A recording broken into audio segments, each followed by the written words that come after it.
اللہ کی حمد و صلات کے بعد درود حضور نبی کریم رؤوف الرحیم احمد مجتبی محمد مصطفیٰ صلی اللہ علیہ وآلہ وسلم کے دربار گوہربار میں اپنی عقیدتوں اور محبتوں کا خراج عقیدت پیش کرنے کے بعد میرے نہایت واجب الاحترام سامعین کرام، میرے بزرگوں، دوستوں، ساتھیوں، اللہ رب العالمین کا کروڑ احسان ہے جس خالق کائنات نے مجھے اور آپ کو اس باہ مقدس میں جمعہ کی برکتوں اور سعادتوں کو لوٹنے کی توفیق عطا فرمائی۔ اور قرآن مجید سورۃ النساء آیت نمبر 64 5ویں پارے کی ایک آیت کی تلاوت کا شرف حاصل کیا ہے۔ اللہ رب العالمین قرآن کی اس آیت کا معنی اور مفہوم سمجھ کر ہمیں اپنی زندگی کو، اپنے عقیدے کو، اپنی سوچ کو اور آقا سے عشق و محبت کے اس تعلق کو مزید مستحکم کرنے کی توفیق عطا فرمائے۔ قرآن مجید کے اندر اللہ رب العالمین فرماتا ہے وَلَوْ أَنَّهُمْ إِذْ ظَلَمُوا أَنفُسَهُمْ جَاءُوكَ فَاسْتَغْفَرُوا اللَّهَ وَاسْتَغْفَرَ لَهُمُ الرَّسُولُ لَوَجَدُوا اللَّهَ تَوَّابًا رَحِيمًا۔ اللہ رب العالمین قرآن مجید کی اس آیت میں فرماتا ہے، اور اگر جب وہ اپنی جانوں پر ظلم کر بیٹھیں، اے محبوب تیرے در دولت پر آ جائیں، پھر اللہ سے معافی مانگیں اور رسول کریم صلی اللہ علیہ وسلم ان کی شفاعت کریں، تو ضرور اللہ کو بہت توبہ قبول کرنے والا مہربان پائیں گے۔ عزیزان گرامی قدر، قرآن مجید کی اس آیت مقدسہ کے معنی اور مفہوم کو مفسرین کرام نے کچھ یوں بیان فرمایا ہے۔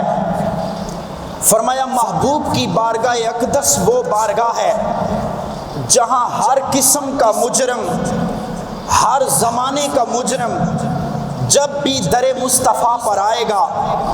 اپنے گناہوں پر نادم و شرمندہ ہوگا۔ ہر زمانے میں ازل سے لے کر ابد تک، ابتدا سے لے کر انتہا تک، ہر زمانے میں ہر نبی کے، ہر قوم اور قبیلے کے، ہر امتی کے لیے یہ پیغام بالعموم پیش کیا جا رہا ہے کہ جب کوئی محبوب سے محبت کا تعلق استوار کرے گا، آقا سے عشق و مستی کی محبت کا پیغام دل کے اندر دوبالا کرے گا اور وہ گنبد خضرا پہ چلا جائے گا، حضور کی بارگاہ میں وسیلہ پیش کر کے اللہ کی بارگاہ میں محبوب کا وسیلہ پیش کرے گا اور دعا کرے گا، اللہ رب العالمین اپنے اس بندے کی فریاد کو قبول فرمائے گا۔ ہر قسم کا مجرم، ہر زمانے کا مجرم جب بھی دربار رسالت میں جائے گا، زمان و مکان ختم ہو گئے، کیونکہ میرا نبی اس وقت بھی نبی تھا جب کائنات میں کچھ بھی نہ تھا، اور میرا نبی اس وقت بھی نبی ہوگا جب زمان و مکان ختم ہو جائیں گے، تنہا امام الانبیاء کی نبوت و رسالت کائنات میں بلند ہوگی۔ تو فرمایا محبوب آپ کے در دولت پہ کوئی بھی مجرم آ جائے، کوئی بھی سائل آ جائے، کوئی بھی سوالی آ جائے، کوئی بھی مانگنے والا آ جائے، کوئی بھی فریاد کرنے والا آ جائے، کوئی بھی اپنی جھولی کو پھیلانے والا محبوب تیرے در دولت پہ آ جائے، میں رب ذوالجلال اس کے گناہوں کی طرف نہ دیکھوں گا، گنبد خضرا کے مکی امام الانبیاء کے چہرے والضحیٰ کی طرف دیکھوں گا، محبوب بوسیلہ تیرا پیش کرے گا، رب ذوالجلال محمد کے وسیلے سے گناہگار کے گناہوں کو معاف کر دے گا۔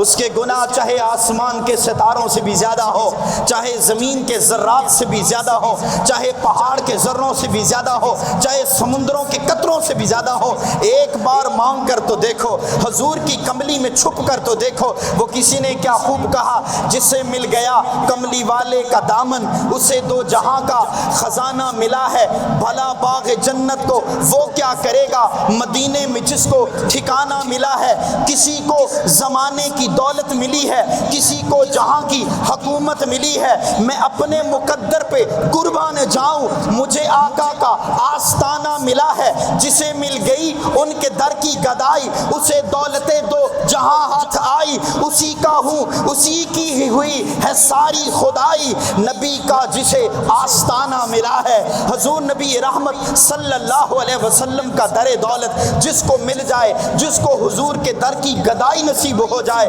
رب عزت کی قسم اللہ اس کے سارے گناہوں کو معاف کر کے اسے محبوب کے وسیلے سے اس کے گناہوں کو ایسے پاک، صاف، لطیف، نفیس اور اجلا ستھرا کر دیتا ہے جیسے وہ ماں کے پیٹ سے ابھی دنیا میں آیا ہے۔ عزیزان گرامی قدر، حضور نبی رحمت صلی اللہ علیہ وآلہ وسلم کی شان و عظمت کے کیا کہنے ہیں۔ غم زدوں غم کے مارو مدینے چلو، بے کسو بے سہارو مدینے چلو، اٹھو اے دل فگارو مدینے چلو، رحمتوں کا خزینہ مدینے میں ہے۔ نبی رحمت صلی اللہ علیہ وسلم سے محبتوں وفاؤں کی صحابہ نے بہت سی مثالیں پیش کی ہیں۔ روضہ رسول اللہ صلی اللہ علیہ وآلہ وسلم سے عشق و محبت کی داستان کا ایک نیا باب آپ کے سامنے پیش کر رہا ہوں۔ یہ وہ مہینہ ہے جس مہینے میں قافلے حج بیت اللہ کی سعادت کے لیے کشاں کشاں چلتے ہیں، حضور کے روضہ اقدس کی زیارت کے لیے کشاں کشاں چلتے ہیں۔ کچھ قافلے پہلے عمرہ کرتے ہیں، پھر احرام کھولتے ہیں، حج کا انتظار کرتے ہیں، پھر حج کرتے ہیں۔ کچھ قافلے پہلے دربار رسالت میں پہنچتے ہیں اور پھر اسی احرام میں حج کر لیتے ہیں۔ کچھ قافلے حج کر کے پلٹ آتے ہیں۔ بخت اور نصیب کی بات ہے، نبی پاک صلی اللہ علیہ وسلم کے آؤ صحابہ کی زندگی کے ایک عجیب داستان سنائے چلتا ہوں۔ رسول اللہ صلی اللہ علیہ وسلم کے دربار رسالت پر ایک اعرابی کی حاضری ہوئی، محمد بن عبداللہ بن عمر العتبی۔ آپ بیان فرماتے ہیں، ابن کثیر نے اس حدیث کو بڑے سنہری لفظوں میں لکھا ہے۔ حضرت محمد بن عبداللہ بن عمر العتبی فرماتے ہیں، میں دربار رسالت میں حاضر ہوا کرتا تھا۔ ایک دن میں روضہ رسول اللہ صلی اللہ علیہ وسلم کے آپ کے کاشان اقدس کے سامنے حضور پر درود و سلام پڑھ رہا تھا، آقا پہ درود و سلام کے پھول نچھاور کر رہا تھا۔ حضور کی بارگاہ اقدس میں بیٹھا تھا، حضور پر سلام و صلاۃ و سلام پیش کیا۔ حضور کی بارگاہ اقدس میں ابھی بیٹھا ہی تھا کہ میں نے کیا دیکھا، ایک اعرابی دور سے چلتا چلتا چلتا چلتا حضور کی بارگاہ اقدس میں پہنچا، اور وہ شخص جو ہی حضور کی بارگاہ میں آیا، حضور کی بارگاہ میں سلام پیش کیا، اپنے گناہوں کی معافی کی فریاد دربار رسالت میں کرنا شروع ہو گیا۔ میرے دوستوں اور میرے بزرگوں، دربار رسالت وہ دربار ہے جہاں انسان بے کسوں کو کسا، انسان یتیموں کو داد رسی، غریبوں کو پیغام سخن، اور پیاسوں کو پیاس، اور بھوکھوں کو کھانا، اور یتیموں کو کفالت، اور غمزدوں کو غم کی دوری اس دربار رسالت میں پیش کی جاتی ہے۔ سارے دکھ، ساری تکلیفیں دور کر دی جاتی ہیں۔ ایک اعرابی آیا اور وہ حضور کی بارگاہ میں اپنے گناہوں کی معافی مانگنا شروع ہو گیا۔ ابھی معافی مانگتے مانگتے حضرت عبداللہ بن عمر العتبی فرماتے ہیں، میں دیکھ رہا تھا اس نوجوان کو، میں دیکھ رہا تھا اس نے گناہوں کی معافی مانگتے مانگتے قرآن کی ایک آیت کی تلاوت کرنا شروع کر دی۔ وہ کون سی آیت تھی؟ وَلَوْ أَنَّهُمْ إِذْ ظَلَمُوا أَنفُسَهُمْ جَاءُوكَ فَاسْتَغْفَرُوا اللَّهَ وَاسْتَغْفَرَ لَهُمُ الرَّسُولُ لَوَجَدُوا اللَّهَ تَوَّابًا رَحِيمًا۔ قرآن کی یہ آیت پڑھی، حضور کی بارگاہ میں وسیلے کی درخواست پیش کری، شفاعت کی درخواست پیش کری۔ حضرت عمر العتبی فرماتے ہیں، میں اس نوجوان کی طرف دیکھ رہا تھا اور وہ حضور کی بارگاہ میں اڑی کرنے لگا، ضد کرنے لگا، جیسے بچہ اپنی ماں سے لاڈ کرتا ہے، بچہ اپنی ماں سے ضد کرتا ہے۔ وہ اعرابی بھی درباری رسالت میں حضور سے مناجات کرتے کرتے ضد کرنے لگا، اڑی کرنے لگا۔ نبی پاک صلی اللہ علیہ وآلہ وسلم کی بارگاہ میں پھر زاروں کی طرح رونے لگا۔ ہمیں تو دربار رسالت کے آداب کا بھی پتہ نہیں ہے، ہمیں تو اللہ کی بارگاہ میں جانے کے آداب کا بھی پتہ نہیں ہے، ہمیں تو مسجد میں بیٹھنے کے آداب کا بھی پتہ نہیں ہے، ہمیں تو حضور کی حدیث سننے کے آداب کا بھی پتہ نہیں ہے۔ میرے دوستوں دوستوں اور میرے بزرگوں، وہ اعرابی زارو کھتار رونے لگا، روتے روتے اس کی منہ سے چند اشعار نکلے اور وہ کہنے لگا انت الشفیع الذی ترجا شفاعتہ، روتے روتے کہنے لگا انت الشفیع الذی ترجا شفاعتہ، یا رسول اللہ میں آپ کی سفارش کا پیغام لے کر آیا ہوں، آپ کی بارگاہ میں سفارش کی خیرات مانگنے آیا ہوں، اپنے رب کی بارگاہ میں میری سفارش کر دو، میرے گناہ معاف کر دو۔ درد بھرے محبتوں کی سمندر میں ڈوبے ہوئے اس لہجے میں وہ لذت و پذیرائی تھی، وہ عقیدت مندی کے پھول تھے جب وہ دربار رسالت میں پیش کر رہا تھا۔ راوی فرماتے ہیں حضرت عبداللہ بن عمر العتبی فرماتے ہیں میں سامنے ہی بیٹھا تھا، اچانک بیٹھے بیٹھے میری آنکھ بند ہو گئی، مجھ پر نیند طاری ہو گئی، ظاہری آنکھیں بند ہونا تھی، دل کی آنکھیں کھل گئی، پھر رب نبی پاک صلی اللہ علیہ وسلم کا خواب میں دیدار ہو گیا، والضحیٰ کے بکھڑے والے واللیل کی زلفوں والے امام الانبیاء کا جب دیدار ہوا، نبی پاک صلی اللہ علیہ وآلہ وسلم نے فرمایا قم یا عتبی، اے عتبی کھڑے ہو جاؤ، فبشرہ بالجنہ، اس اعرابی کو تلاش کرو، فرماتے ہیں قبر مصطفیٰ سے آواز آئی اے عتبی کھڑے ہو جاؤ، اس نوجوان کو تلاش کرو، اور تلاش کر کے اس کو جا کر پیغام دو اللہ نے محمد کی سفارش کو قبول کر کے تجھے جنت عطا کر دی۔ حاجیو آؤ شہنشاہ کا روزہ دیکھو، حاجیو آؤ شہنشاہ کا روزہ دیکھو، کعبہ تو دیکھ چکے اب کعبے کا کعبہ دیکھو، خوب آنکھوں سے لگایا ہے غلاف کعبہ، کسر محبوب کے پردوں کا بھی جلوہ دیکھو۔ میرے دوستوں میرے بزرگوں، امام مالک رحمۃ اللہ علیہ ایک بڑا خوبصورت جملہ ارشاد فرماتے ہیں، آپ فرماتے ہیں اگر کوئی شخص دربار رسالت میں جائے، حضور کے روزے پہ جائے اور حضور کی بارگاہ اقدس کے اندر سلام کر کے پلٹے، لوگ اس سے پوچھیں کہاں سے آئے ہو، وہ یہ کبھی نہ کہے میں روزے رسول اللہ سے ہو کر آیا ہوں، امام مالک فرماتے ہیں بلکہ وہ یہ کہے میں آقا سے ملاقات کر کے آیا۔ کہا وہ کیوں؟ آپ نے فرمایا نبی پاک صلی اللہ علیہ وسلم نے فرمایا کنز الامال کی حدیث ہے من زارنی بعد وفاتی کانما زارنی فی حیاتی، فرمایا لوگوں میرے جانی سار صحابہ جس نے میری وفات کے بعد میری زیارت کی گویا اس نے زندگی میں محبوب کی زیارت کی۔ میرے دوستوں اور میرے بزرگوں، نبی پاک صلی اللہ علیہ وآلہ وسلم کی زندگی میں آپ کے صحابہ کرام نے حضور کا ادب کر کے امت کو ایک درس سے پیغام دیا ہے، اور امت کو پیغام بھی یہی دیا ہے کہ جب نبی پاک صلی اللہ علیہ وآلہ وسلم کا دربار ہو، حضور کی زندگی میں بھی حضور سے محبتوں اور وفاؤں کا حق ادا کیا ہے۔ حضور نبی پاک صلی اللہ علیہ وآلہ وسلم کے ایک بہت جلیل القدر صحابی ہیں، آپ کے متعلق آتا ہے صاحب مدارک نے اس حدیث پاک کو لکھا ہے، فرماتے ہیں آقا دو جہاں صلی اللہ علیہ وسلم کی ظاہری حیات طیبہ کے 3 دن بعد ایک اعرابی بہت دور سے سفر کرتے کرتے کرتے کرتے کرتے کشاں چلتے دربار رسالت میں آ گئے۔ نبی پاک صلی اللہ علیہ وآلہ وسلم کے ایک اعرابی آقا سے ملاقات کرنے کے لیے بہت دور سے تشریف لائے۔ جب وہ حضور کی دربار مقدس میں پہنچے، مدینہ پاک پہنچے، ایک شخص سے ملاقات ہوئی، اس نے کہا آقا سے ملاقات ہو جائے گی، اس نے کہا آقا کو دنیا سے پردہ کیے 3 دن گزر چکے ہیں۔ آپ اپنے ایمان سے ذرا ایک جملہ بتائیے گا، آپ کسی دوست سے ملاقات کے لیے جائیں، بیٹا کسی باہر کے ملک میں ہو، اپنے والد اور ماں سے ملنے کے لیے پاکستان آ رہا ہو،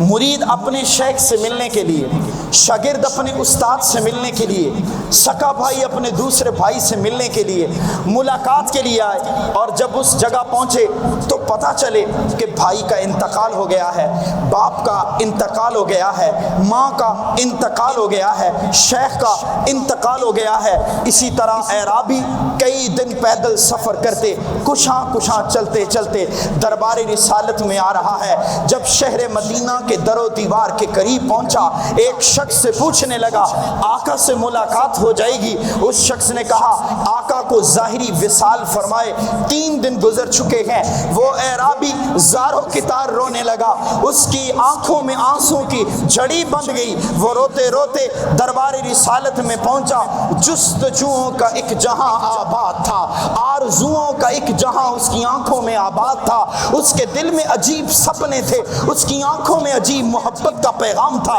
اس کے خیال میں اور احساسات تھے، اس کی آنکھوں میں محبوب کے جلوے تھے، اس کی آنکھوں میں یاسین کے مکھڑے تھے، اس کی آنکھوں میں والضحیٰ کے جلوے تھے، اس کی آنکھوں میں محبوب کے علم نشرح کا سینہ تھا، اس کی آنکھوں میں والضحیٰ کا مکھڑا تھا۔ صاحب مدارک نے لکھا ہے جب وہ دربار رسالت میں پہنچتا ہے، حضور کی قبر انور کے قریب آتا ہے، صاحب تفسیر مدارک نے لکھا ہے، جملہ کمال کا لکھا ہے، فرماتے ہیں جو ہی دربار رسالت میں پہنچا، جو ہی قبر مصطفیٰ میں پہنچا، آنکھوں سے آنسو بہ رہے تھے، اس نے آقا کے قبر انور کی مٹی اٹھا کر اپنے سر پہ ڈالنا شروع کر دی اور زاروں کے تار رونے لگا اور ایک درد برے اشعار پڑھنے لگا اور اشعار کے اندر فریاد کرنے لگا۔ فنودی من القبر انہ قد غفر لک، جب فریاد کر رہا تھا آقا بڑی دور سے چل کے آیا ہوں، آقا میں نے قرآن میں سنا ہے نبی جس کی شفاعت کرتا ہے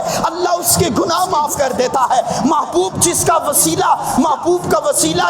اللہ کی بارگاہ میں پیش کیا جائے اللہ اپنے محبوب کے وسیلے کو قبول کرتا ہے۔ محبوب بڑی دور سے چل کے آیا ہوں، میں آپ کی بارگاہ میں مغفرت کی خیرات لے کے آیا ہوں۔ اعرابی کے متعلق آتا ہے ابھی وہ دربار رسالت میں مناجات کر رہا تھا، فریاد کر رہا تھا، فنودی من القبر انہ قد غفر لک، ابھی اس کی دعا مکمل ہی ہوئی تھی۔ دربار رسالت میں حضور کے روضہ انور سے، آقا کے قبر انور سے، حضور کے دربار مقدس سے آواز آئی، اے میرے بندے، قبر مصطفیٰ سے آواز آئی، خوشخبری ہے تیرے لیے، اللہ نے تیرے سارے گناہوں کو معاف فرما دیا۔ میرے دوستوں اور میرے بزرگوں،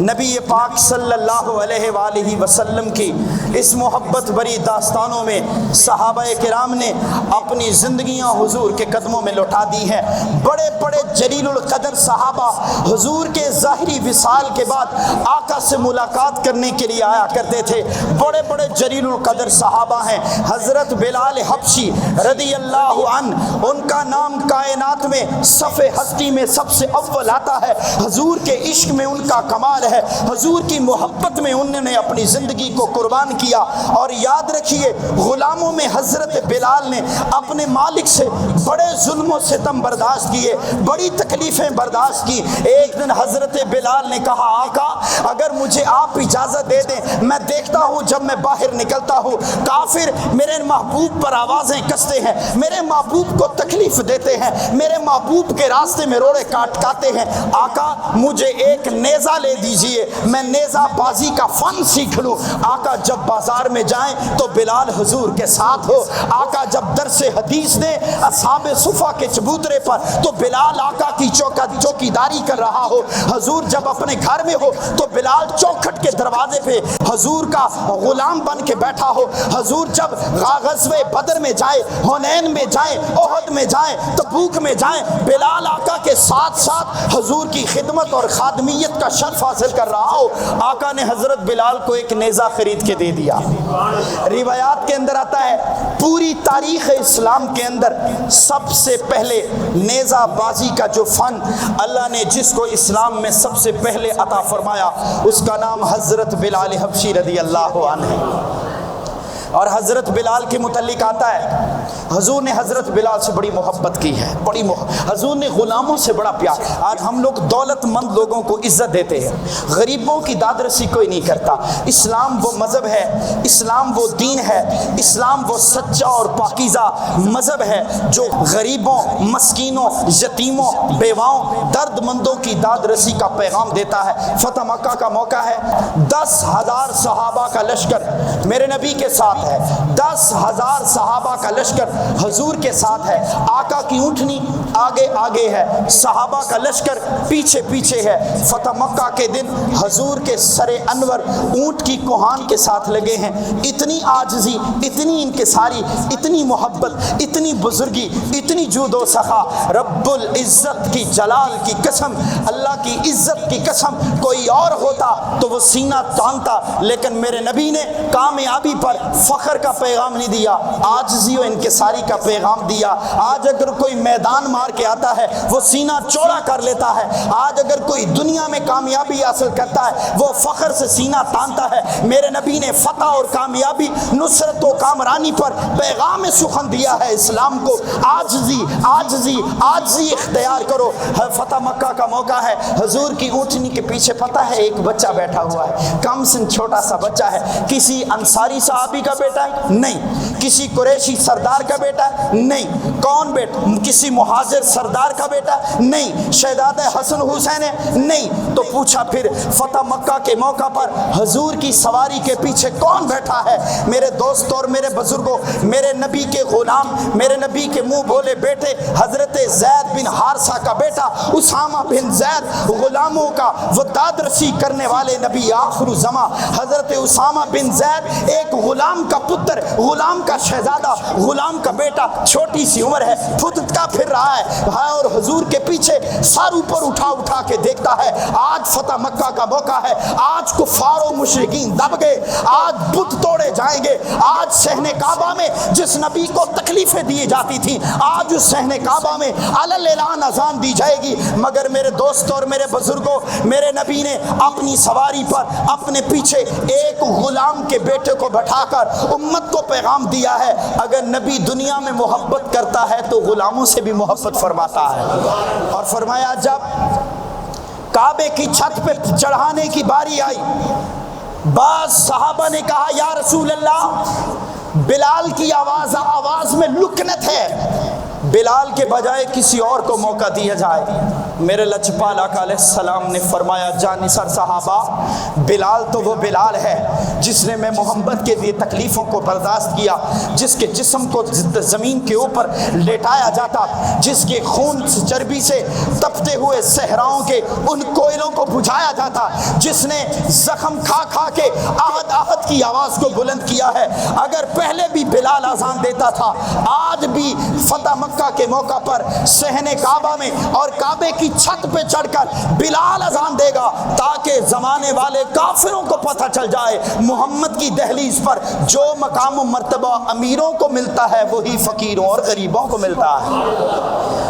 فرماتے ہیں حضرت بلال کعبے کی چھت پہ چڑھ کے اذان پڑھے، امت کو پیغام دیا جو میری اونٹنی پہ سوار ہے میرے ساتھ وہ بھی غلام کا بیٹا ہے، جو کعبے کی چھت پہ سوار ہے وہ بھی غلام کا بیٹا ہے۔ حضرت بلال بیت المقدس فتح ہو گیا، آپ نے حضرت عمر فاروق کا زمانہ ہے کہا یا امیر المومنین اب میرا مدینہ دل نہیں لگتا، حضور کے در دولت، ممبر و محراب، مسجد نبوی، حضور کا کاشانہ، حضور کی مسجد دیکھ کر جب آقا کا دیدار نہیں ہوتا بلال خون کی آنسو روتا ہے، اجازت دو تو میں شہر مدینہ چھوڑ کر بیت المقدس چلا جاؤں۔ بیت المقدس فتح ہوا، حضرت بلال حبشی رضی اللہ عنہ نے وہ بیت المقدس کو فتح بھی کیا، آپ نے اس کے اندر بڑی جرت و بہادری کے ساتھ آپ نے اس کو فتح کرنے کے بعد جب آپ وہاں قیام کرنے لگے کافی وقت بیت چکا، ایک دن خواب کے اندر حضرت بلال رات کو سوئے تھے، محبوب کا دیدار ہو گیا، آقا کی زیارت ہو گئی اور آقا نے خواب میں آ کے کہا بلال، ابن عساکر نے سنہری لفظ لکھے ہیں جو پڑھ کے آپ کو سنا رہا ہوں۔ ابن عساکر نے لکھا ہے خواب کے اندر حضرت بلال کو محبوب کا دیدار ہوا، اور یاد رکھنا جب خواب میں آقا کا دیدار ہو جائے وہ جگہ بھی مہک جاتی ہے، وہ مقام بھی مہک جاتا ہے، وہ مقام پر رونق ہو جاتا ہے، پر خوشبودار ہو جاتا ہے۔ روایات کے اندر آتا ہے حضرت بلال کو خواب میں آقا کا دیدار ہوا، آقا نے کہا بلال یہ کیسی جفا ہے،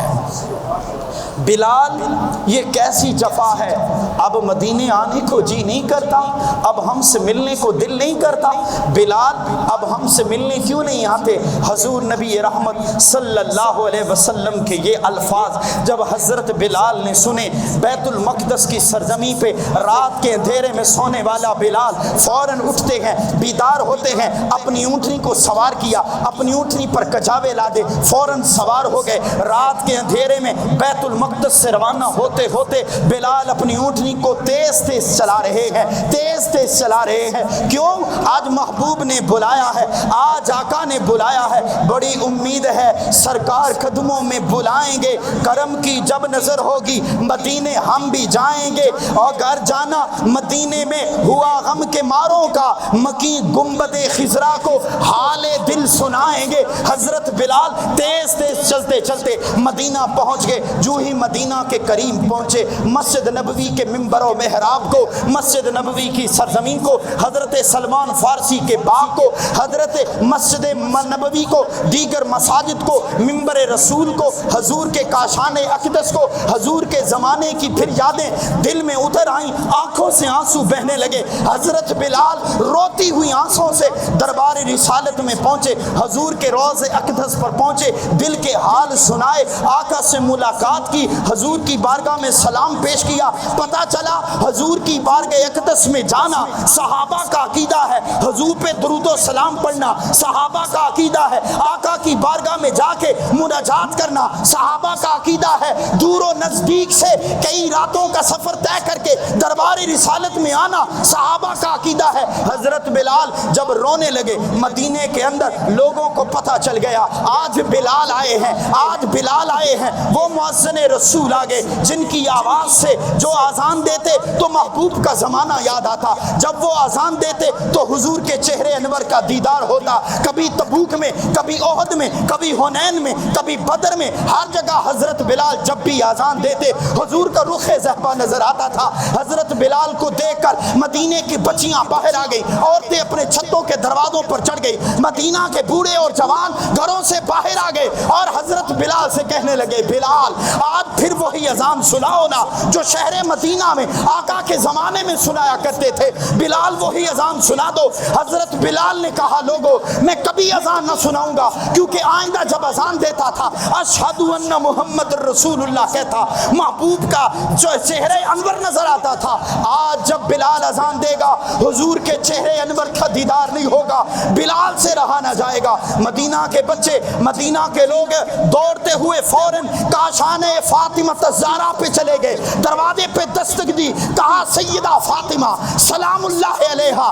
شہزادے کدھر ہیں؟ حسن حسین کو بلایا جائے۔ حسن حسین کو بلایا، چھوٹی چھوٹی ننھی عمر ہے، نبی نے فرمایا تھا الحسن والحسین سیدہ شباب اہل الجنہ، حسین منی وانا من الحسین، لوگوں حسین مجھ سے ہے، میں حسین سے ہوں۔ جس نے حسین سے محبت کی اس نے مجھ سے محبت کی، جس نے حسین سے نفرت کی اس نے مجھ سے نفرت کی، جس نے حسین سے بغض رکھا اس نے میں محمد سے بغض رکھا۔ حسن حسین حضرت بلال کے پاس آ گئے، کہا بلال، حضرت بلال نے جیسے دیکھا شہزادوں کو اٹھایا، سینے سے لگایا، پیشانی کو چوما، سینے سے لگا کے رونا شروع ہو گئے۔ محبوب کے نواسوں کو دیکھا، حضور فرمایا کرتے تھے لوگوں جدا جدا کر کے دیکھو حسن اور حسین بنتا ہے، ملا کے دیکھو تو ہم شکل پیمبر شبیہ مصطفیٰ بنتا ہے۔ نبی پاک صلی اللہ علیہ وسلم کے نواسوں نے چھوٹی چھوٹی منی آوازوں میں کہا بلال وہ اذان سنا دو جو نانا کے زمانے میں سنایا کرتے تھے۔ عربی میں پڑھ کے کہا بلال وہ اذان سناؤ نا جو تم مسجد کے منبر میں محراب میں پڑھا کرتے تھے، وہ اذان سناؤ نا نانا کی۔ حضرت بلال نے روتے ہوئے کہا لوگو تم جسے بھی لے آتے بلال اذان نہ سناتا، اب تو ہم شکل پیمبر شبیہ مصطفیٰ آ گئے ہیں، حسن اور حسین آ گئے ہیں، جن کی سے محبت، جن سے وفا دار اسلام ایمان سے محبت کی علامت ہے۔ کہا بلال ان کی بات نہیں روک سکتا۔ حضرت بلال نے کہا اللہ اکبر اللہ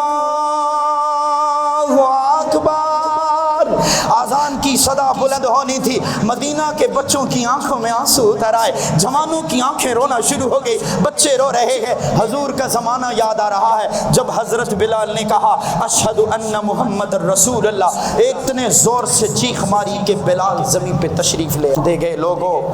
دو چیزوں کا خیال رکھنا، ایک اہل بیت کا، دوسرا قرآن کا۔ قرآن اہل بیت سے، اہل بیت قرآن سے، دونوں ایک دوسرے کے ساتھ ہیں۔ حضرت بلال کی زندگی کو اللہ ہمیں سمجھ کر اہل بیت سے سچی محبت عطا فرمائے، ہمیں اپنے اخلاق اچھے کرنے کی توفیق دے، غریبوں، یتیموں، مسکینوں سے تھوڑا پیار کرنے کی توفیق دے۔ جو لوگ کہتے ہیں نا غریب دین کا کام نہیں کر سکتا، دین غریب سب سے اچھا اور زیادہ دین کا کام کر سکتا ہے۔ امیر لوگوں میں سستی آ جاتی ہے، غریبوں میں سستی نہیں آتی۔ غریب لوگ محنت اور مشقت کے عادی ہوتے ہیں۔ اللہ کے حضور دعا ہے اللہ رب العالمین حضرت بلال کا سچا عشق عطا فرمائے اور مدینہ پاک کی حاضری عطا فرمائے۔ وآخر